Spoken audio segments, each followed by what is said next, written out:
Hello मेरे प्यारे साथियों, आप सभी का जो है रैंक सूत्र एडो पॉइंट संस्था में जो है स्वागत है। आज हम लोग जियोग्राफी के क्लास को देखेंगे। जिन बच्चों को जीएस अपना मजबूत करना होगा वो टॉपिक वाइज सब्जेक्ट को पढ़ने का प्रयास करें। मान लीजिए अगर जियोग्राफी चल रहा है तो जियोग्राफी का चैप्टर वाइज जो है आप तैयार करो। बहुत ही बेहतरीन आपका जियोग्राफी तैयार होगा। आपसे किसी भी प्रकार की कोई गलती नहीं होगी एग्जाम में। इधर उधर भटक करके पढ़ोगे तो उस तरह से समस्या होगी। जियोग्राफी में बेस्ट करना है तो एक बार इस चैनल से आप लोग पढ़ करके देखिए, आप लोगों को बेहतरीन जियोग्राफी पढ़ाई जाएगी। ठीक है, चलिए आइए देखते हैं। सबसे पहला चैप्टर होगा भारत की अवस्थिति। भारत की अवस्थिति को जानने से पहले सबसे पहले हमको जानना होगा कि अक्षांश रेखाएं क्या होती हैं और देशांतर रेखाएं क्या होती हैं। इसी के आधार पर हम भारत की अवस्थिति को देखते हैं। तो सबसे पहले हम बात करेंगे अक्षांश रेखा की।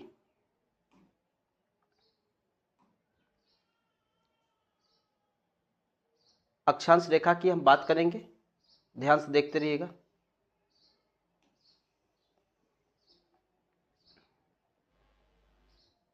अक्षांश रेखा, सबसे पहले हेडिंग कर लीजिएगा अक्षांश रेखा।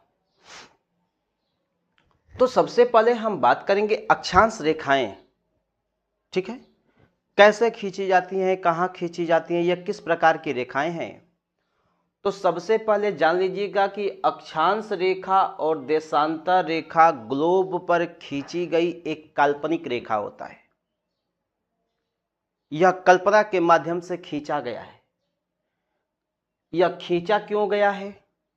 किसी भी देश के स्थान को, वहां के कल्चर को, कल्चर नहीं उसकी स्थिति, उसके साथ साथ वहां के तापमान, वहां के वातावरण, इसी को देखने के लिए जो है इस काल्पनिक रेखाओं को खींचा जाता है। उसकी भौगोलिक स्थिति कैसे होगी, इसी के आधार पर कल्पना किया जाता है।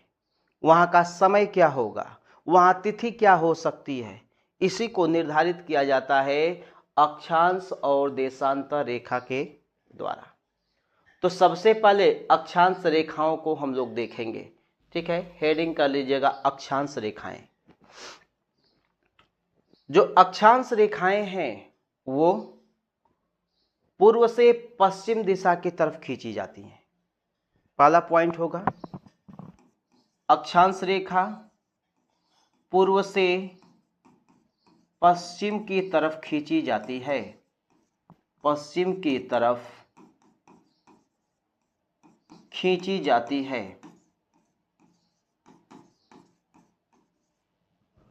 ठीक है, इसी के साथ साथ सबसे पहले एक चीज देखिएगा, यहां पे ये जो आप रेखा देख रहे हो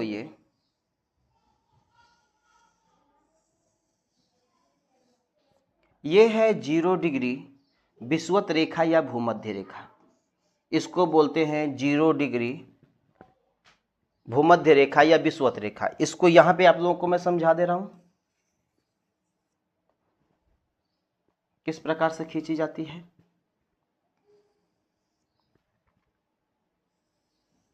यही है 0 डिग्री अक्षांश रेखा कहिए, 0 डिग्री विषुवत रेखा कहिए, 0 डिग्री भूमध्य रेखा कहिए, यही है।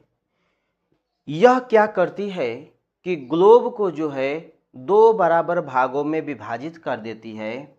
जब यह दो बराबर भाग में विभाजित कर देती है तो यह हो जाता है उत्तरी गोलार्ध और यह हो जाता है दक्षिणी गोलार्ध। उत्तरी गोलार्ध और दक्षिणी गोलार्ध, ठीक है, दो भाग में विभाजित कर दी। और भारत आपको यहीं पर दिखाई देता है, ऐसे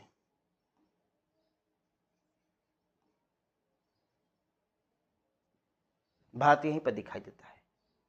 ठीक है, तो अब समझिएगा, इसी पर ये वाला हिस्सा 90 है, यहाँ पे 90 डिग्री दिखाया गया है उत्तर में। ठीक है, इसी को उत्तरी ध्रुव भी कहते हैं। यहाँ से क्या होता है, इसके ऊपर यानी कि उत्तरी गोलार्ध की तरफ इसी प्रकार से जो है 90 रेखाएं खींची गई हैं, 90 तक खींची गई हैं। ध्यान से समझते रहिएगा, ऐसे ही। ठीक है, फिर इसके बाद अगर नीचे की बात करें तो यहां से यह भी 90 तक खींची गई हैं।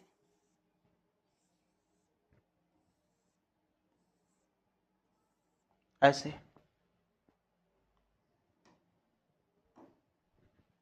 और ये बीच वाली जो आप लोग देख रहे हो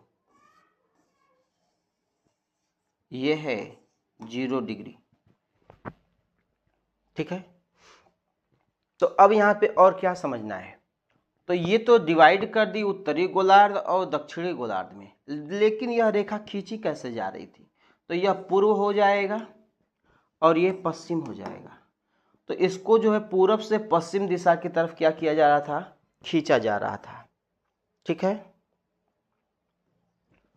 पूरब से पश्चिम दिशा की तरफ खींचा जा रहा था। तो देखिए इन लाइनों को इस प्रकार से खींचा गया है, ऐसे ही। ठीक है, इसको खींच दिया गया है इसे।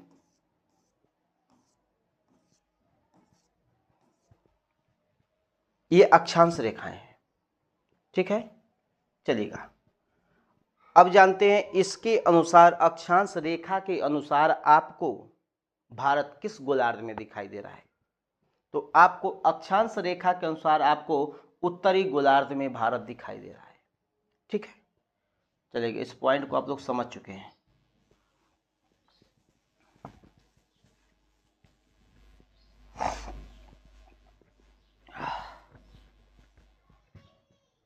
अब इसमें क्या करेंगे कि यहाँ पे और चीज़ों को समझने का प्रयास करते हैं। दूसरा तथ्य जो होगा वो दूसरा तथ्य है क्या, तो ये जो ग्लोब दिखाई दे रहा है, इस ग्लोब पर जो रेखाएं हैं, जो अक्षांश है, उनकी संख्या को लेकर के बड़ा कंफ्यूजन बना रहता है। किसकी संख्या कितनी होती है, इस पर कितनी रेखाएं खींची गई हैं, तो उसकी हम बात करेंगे। तो अक्षांशों की कुल संख्या, अक्षांशों की कुल संख्या हम बताएंगे। अक्षांशों की कुल संख्या 181 है। कितनी है, 181 है। लेकिन प्रश्न उठता है कैसे है, तो कैसे है कि जब परिप्रेक्ष्य में जब प्रश्न बनेगा तो देखते हैं कैसे है ये। ऐसे ही करके यह 0 डिग्री है, 1 2 3 4 5 6 7 8 करके 90 तक जाएंगे।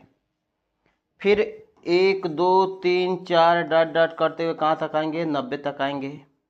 तो 90 दक्षिणी गोलार्ध में और 90 उत्तरी गोलार्ध में, 90 प्लस 90। इसी के साथ साथ एक 0 डिग्री देशांतर, 0 डिग्री भूमध्य रेखा भी दिखाई दे रही है। तो इसलिए इन सब को जोड़ करके जब हम बताएंगे तो इसकी संख्या कितनी हो जा रही है, 181 हो जा रही है। क्लियर है, आगे बढ़ते हैं। अब अक्षांश रेखाओं की संख्या कितनी है, अक्षांश रेखाओं की संख्या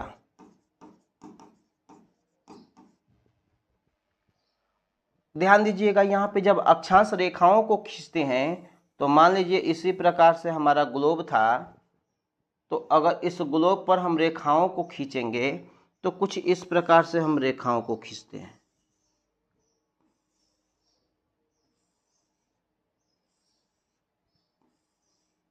आप भी देखे होंगे, यहाँ से ऐसे है, ऐसे ही खींचा गया होगा। और यहाँ पर 90 डिग्री वाला जो है ये ध्रुव केंद्र होगा इसका, ऐसे।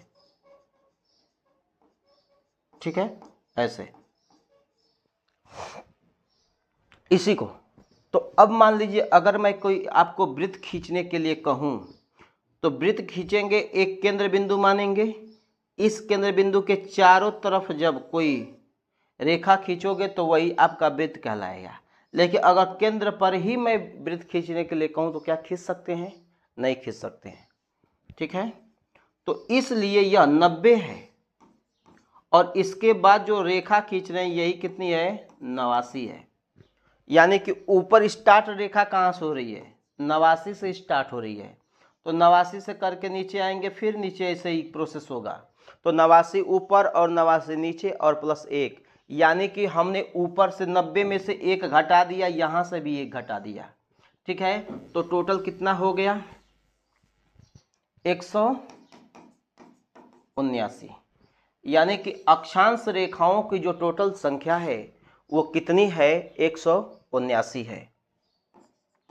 चौथे की बात करेंगे, ध्यान दीजिएगा, यहां पे देखते रहिएगा आप लोग।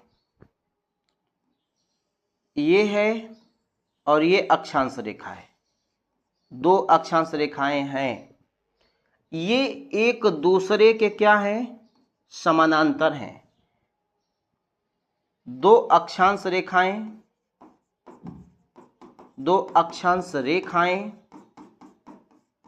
एक दूसरे के समानांतर होती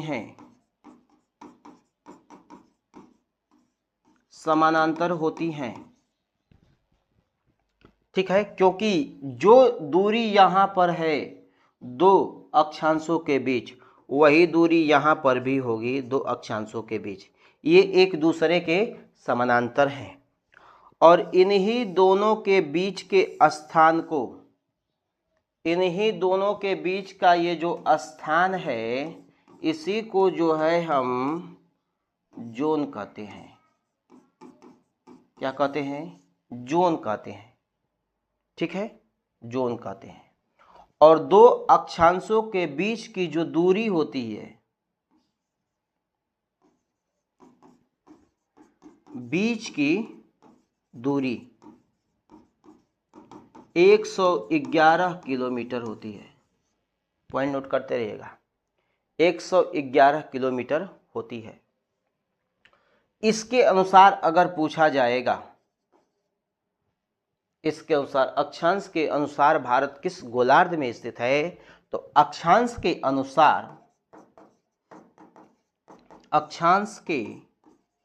अनुसार भारत उत्तरी गोलार्ध में स्थित है। उत्तरी गोलार्ध में स्थित है, उत्तरी गोलार्ध में स्थित है। ठीक है, पता चल गया। इस रेखा को किस दिशा से किस दिशा की तरफ खींचते हैं, तो पूरब से पश्चिम दिशा की तरफ खींचते हैं। अक्षांशों की कुल संख्या कितनी है, तो बताएंगे हम 181 है। अक्षांश रेखाओं की संख्या कितनी है, 179 है। क्या अक्षांश रेखाएं एक दूसरे के समानांतर होती हैं, तो बताएंगे जी हाँ, एक दूसरे के समानांतर होती हैं। 2 अक्षांश रेखाओं के बीच के स्थान को क्या कहते हैं, तो उसके बीच के स्थान को जोन कहते हैं। 2 अक्षांश रेखाओं के बीच दूरी कितनी होती है, तो 111 किलोमीटर होती है। इसके अनुसार भारत किस गोलार्ध में स्थित है, तो इसके अनुसार भारत जो है वह उत्तरी गोलार्ध में स्थित है। चलिएगा, अब हम लोग देखेंगे देशांतर रेखाओं को।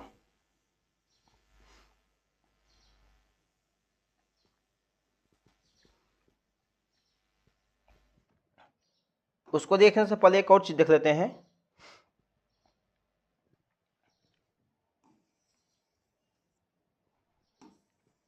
ये हो गया विषुवत रेखा और ये हो गया कर्क रेखा, 0 डिग्री विषुवत भूमध्य, और इसको बोलते हैं मकर रेखा। ठीक है, इसको उष्णकटिबंधीय क्षेत्र कहते हैं। यह बहुत ज़्यादा गर्म होता है। ठीक है, इसलिए इस क्षेत्र में जैव विविधता भी सर्वाधिक पाई जाती है। इसका कारण भी बताएंगे। तो ये जो रेखाएं हैं ये सभी की सभी जो है क्या है, अक्षांश रेखा ही है। ठीक है, और ये भी हो जाएगा 23.5 डिग्री साउथ। ठीक है, मैप बना करके समझते रहिएगा। दूसरा जो है देखेंगे देशांतर रेखाएं। देशांतर, हेडिंग करिएगा देशांतर रेखाएं। ठीक है, अब समझिएगा सबसे पहले देशांतर रेखाओं को कैसे खींचा जाता है। ठीक है, इस ग्लोब को देखते रहिएगा, देशांतर रेखाएं जो हैं वो कैसे खींची गई हैं। ठीक है, तो देशांतर रेखाएं जो हैं वो इस प्रकार से खींची गई हैं, ये खींची जा रही हैं इस प्रकार से, ये हैं देशांतर रेखाएं। समझ में आ रही होगी बात आप लोगों को। ठीक है, चलिएगा।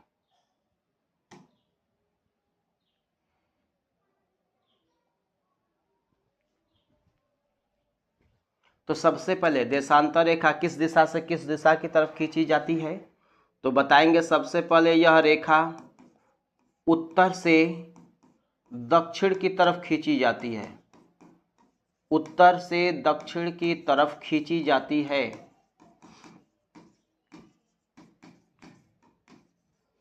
उत्तर से दक्षिण की तरफ खींची जाती है।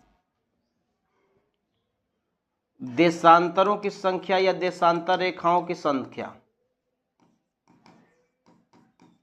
देशांतर रेखाओं की संख्या, देशांतर रेखाओं की जो संख्या होती है वो 360 होती है। ठीक है, 360। अब ध्यान दीजिएगा, इसी ग्लोब को मान लीजिए मैं खोलने का प्रयास कर रहा हूँ। क्या कर रहा हूँ? खोल दे रहा हूँ। तो जब इसको हम लोग खोलेंगे तो कुछ इस प्रकार से दिखाई देगा आपको।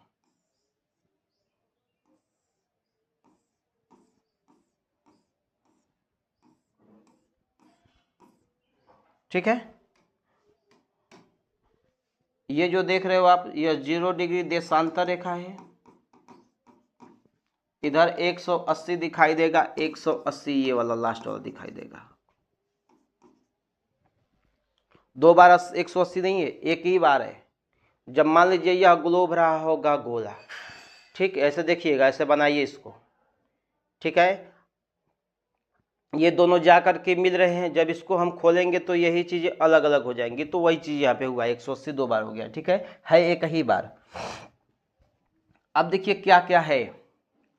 यह जो 0 डिग्री देशांतर रेखा आप लोग देख रहे हैं, ये वाली, ये 0 डिग्री देशांतर रेखा, यह भी ग्लोब को 2 बराबर भाग में विभाजित करती है। जब 2 बराबर भाग में विभाजित कर देती है तो इसको बोलते हैं पूर्वी गोलार्ध, पूर्वी गोलार्ध। और इसको बोल देते हैं पश्चिमी गोलार्ध। क्या बोल देते हैं? इसको बोलते हैं पश्चिमी गोलार्ध। तो इसके अनुसार आप देख रहे हो कि भारत यहाँ पे स्थित है, यहाँ पे देख रहे हैं ना, ये स्थित है। तो भारत किस गोलार्ध में स्थित है? तो आप बताओगे कि इधर भारत स्थित है, इधर ये भारत, मान लीजिए ये भारत है, तो क्या बताओगे? भारत पूर्वी गोलार्ध में स्थित है। ठीक है, भारत किस गोलार्ध में स्थित है? तो भारत पूर्वी गोलार्ध में है। ठीक है, समझ गए होंगे।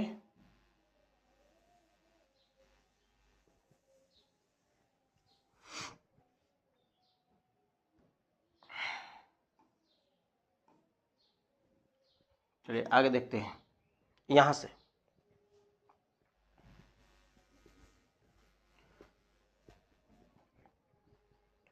देशांतर रेखाएं, ठीक है, एकदम सेम टू सेम उसी पैटर्न पर हम लोग चलेंगे। इसमें था एक 0 डिग्री देशांतर रेखा,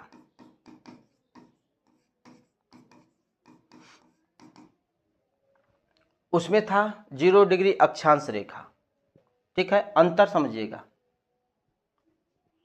अब यहाँ पे 0 डिग्री जो देशांतर रेखा है, यह भी ग्लोब को 2 बराबर भाग में विभाजित करते, लिखिएगा 2 बराबर भाग में विभाजित करती है, पूर्वी गोलार्ध और पश्चिमी गोलार्ध। पूर्वी गोलार्ध और पश्चिमी गोलार्ध में यह क्या कर देती है? विभाजित कर देती है।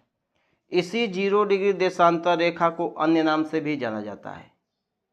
अन्य नाम क्या है? इसी को ग्रीनविच मीन टाइम कहते हैं, इसी को GMT कहा जाता है।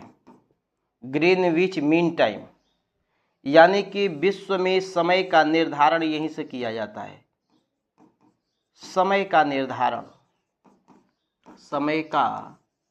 निर्धारण यहीं से किया जाता है। ठीक है, जुकाम हो गया है थोड़ा बहुत। ठीक है, सबसे अधिक यह किस देश से होकर के गुजरती है? तो यह जो है लंदन से होकर के गुजरती है, लंदन देश से। ठीक है, ये हो गया। अब 360 जो है उसको हम लोग देखते हैं। ठीक है,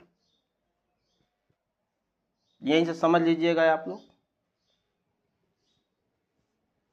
बना दे रहे हैं समझाने के लिए।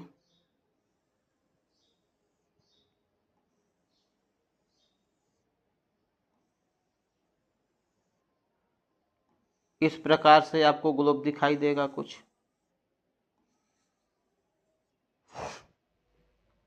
ठीक है, यही देशांतर रेखाएं हैं। तो देशांतर रेखाएं जो है उत्तर से दक्षिण दिशा की तरफ खींची जा रही हैं। जब ये खींची जा रही हैं तो देखिए सबसे कम दूरी कहाँ हो रही है। ठीक है, तो अब ध्यान दीजिएगा, दो देशांतर रेखाओं के बीच का जो स्थान होता है, दो देशांतर रेखाओं के बीच का जो स्थान होता है, इसकी मैं बात कर रहा हूँ, इस स्थान की मैं बात कर रहा हूँ। ये स्थान, इसको क्या कहते हैं? इसको कहते हैं गोरे। क्या कहते हैं? गोरे कहते हैं, इसको बोलते हैं गोरे। ठीक है, और उसमें क्या बोल रहे थे? अक्षांशों में जोन बोल रहे थे, इसको गोरे बोलेंगे। अब देखिएगा, दो देशांतर रेखाओं के बीच के स्थान को गोरे कहते हैं, तो इनके बीच दूरी क्या होती है? तो दूरी क्या है कि देखेंगे, अगर इसमें इस प्रकार से जो बनाया गया है, तो इस केंद्र पर देखेंगे ध्रुवों की तरफ, तो ध्रुवों की तरफ आ करके एक दूसरे से रेखाएं मिल जा रही हैं। जब एक दूसरे से मिल जाए तो यहाँ पर दूरी कम होगी। जैसे ही हम इस विषुवत रेखा की तरफ आ रहे हैं तो यह चौड़ा होता जा रहा है। तो जो सबसे अधिक जो दूरी होती है दो देशांतर रेखाओं के बीच, जो सर्वाधिक दूरी होती है वह विषुवत रेखा पर होती है, तथा सबसे कम जो दूरी होती है वो दोनों ध्रुवों पर होती है। तो सबसे अधिक जो दूरी होती है वह कितनी होती है? तो विषुवत रेखा पर। कहाँ? विषुवत रेखा पर कितना होता है? तो 111.32 किलोमीटर होता है। इसी के अनुसार अगर देखेंगे तो जो भारत है, भारत अगर ये हमारा हो गया देशांतर रेखा और ये हो जा रहा है अक्षांश रेखा, तो इन दोनों के मध्य में जो है यह स्थित है।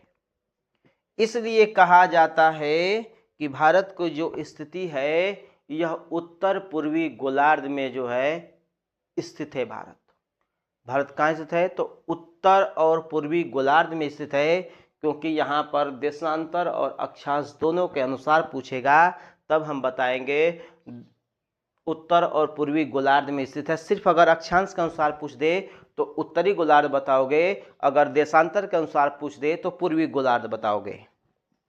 ये हो गया अक्षांश रेखाओं और देशांतर रेखाएं के आधार पर भारत की स्थिति। ध्यान दीजिएगा थोड़ा सा, यहाँ पे एक और प्रश्न बनता है, अक्षांश रेखाएं और देशांतर रेखाएं जब एक दूसरे से मिलती हैं, ये है,